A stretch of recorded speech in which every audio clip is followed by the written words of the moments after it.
ජීවිතයක් වෙනසෙන්න නම් පාප මිත්‍රෙක් ඕනිමයි. පාප මිත්‍රෙක් හරහමයි වෙන්නේ. නොයෙක් වෙසින් ඉන්න පුළුවන් පාප මිත්‍රයා.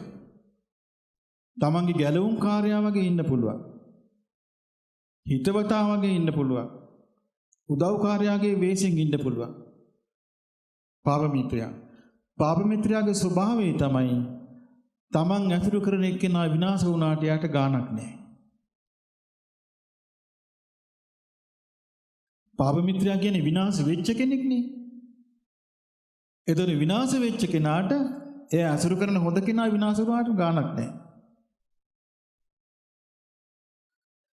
එතකොට පාප මිත්‍රයාට තව ලක්ෂණයක් තමයි දරුවනේ.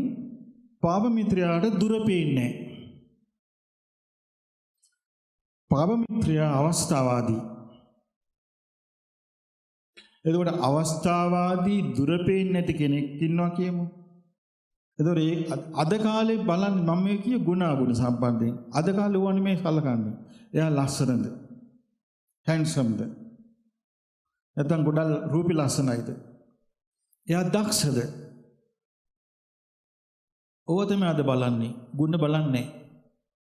මේ නිසා වෙන්නේ මොකද්ද? අර පාප මිත්‍ර ආශ්‍රය විනාශ වෙනවා. අපිට මේවා කියන්න වෙලා තියෙන්නේ අපිට බොරු කතා කරලා වැඩක් නැහැ.